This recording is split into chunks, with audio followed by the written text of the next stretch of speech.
Hello beautiful people, welcome back to my YouTube channel.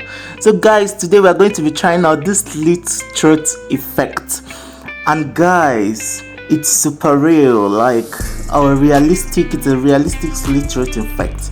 So guys, I'm starting with my bond, my Visa Perfect bond, just applying that on her neck, which I'll use my tissue to create the hollow look.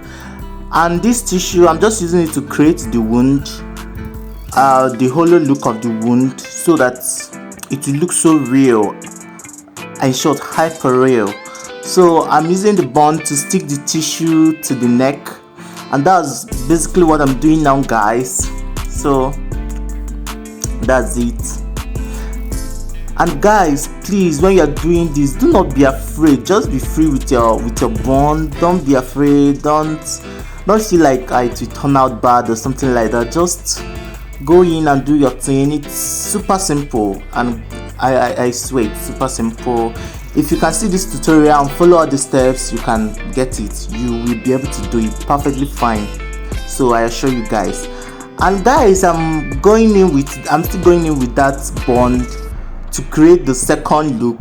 You know, for the wound there will be the upper layer and the down layer. So that's what I'm doing, the lower layer. The upper layer is what I'm laying now, and I used smaller tissue for it, so I don't use enough tissue to make it look so much. So now I'm going in with my this should be a liquid latex, but I used it's a homemade liquid latex. So I used my cake stuff, my gelatin. That's what I used in blending of the edges of the tissue. That's the edges of the wound I'm creating. So this is just me blending off with my gelatin, and this gelatin serves as my homemade liquid latex. Guys, it is very simple to create. All these things I'm using, they are all homemade and very simple. So for me, I'm going in with my Frank B foundation. I'll just you know, when you're working on the face, you don't have to be too generous with your foundation. You just have to use the lighter foundation, so the foundation will not be much. But it is not the same with this wound. You would like to cover up, if not everything, at least 90% of the white tissue. So you have to be generous with your foundation. Go in and use a greater amount of it, so everything will be properly covered.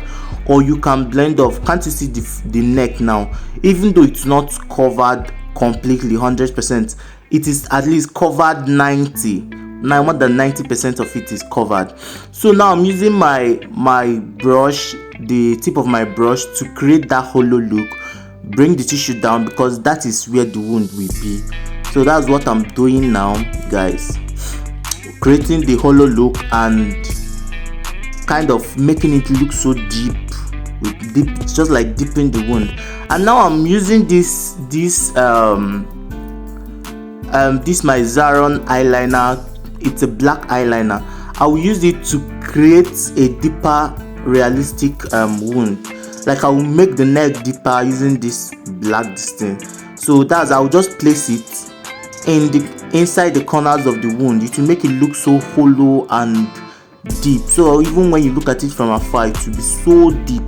So that's what I'm doing now, guys. Please, these steps, as in, if you can follow this step by step, you'll be able to get it. And this black eyeliner, it is really, you can use black paint, anything that is black and can stick to the neck or can stick to your foundation, you can use it. And this step is very important.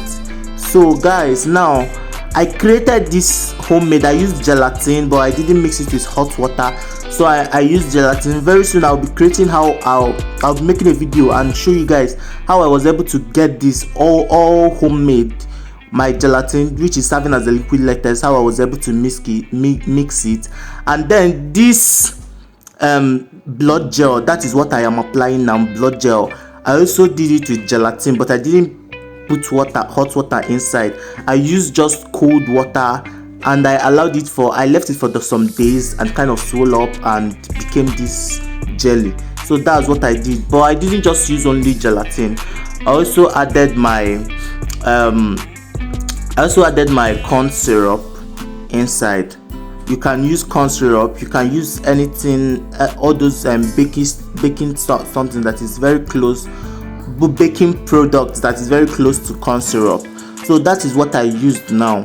I used my corn syrup and my gelatin to create this blood gel. So I placed the blood gel all over her neck, and now I'm going in with my spray. Sorry, not setting spray, my blood spray. So kind of using the blood spray to make it look splashed, to make the blood look splashed on her neck.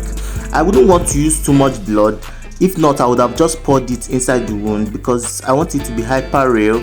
So I'll just spray it all over the neck, and guys, this is it. And for my blood spray, I used, in short, all these things, they are all baking products. For my blood spray, I used what is it called, food color, and that's what I used in creating it. And it's, can't you see, God, it is so real, so hyper real. So guys, if you follow this step, you will be able to create this look. It is very simple, and you will be able to create it and be able to get yourself a slot in the movie industry. Like, if you can do all these things, you can actually enter the movie industry, not just as a face makeup artist, but also as the special effect makeup artist. And to be sincere, these looks, they are very, very simple. Don't forget how you look at them and you feel that they are not simple. They are very, very extra simple. So guys, please subscribe to my YouTube channel because more of this is going to come. Bye guys.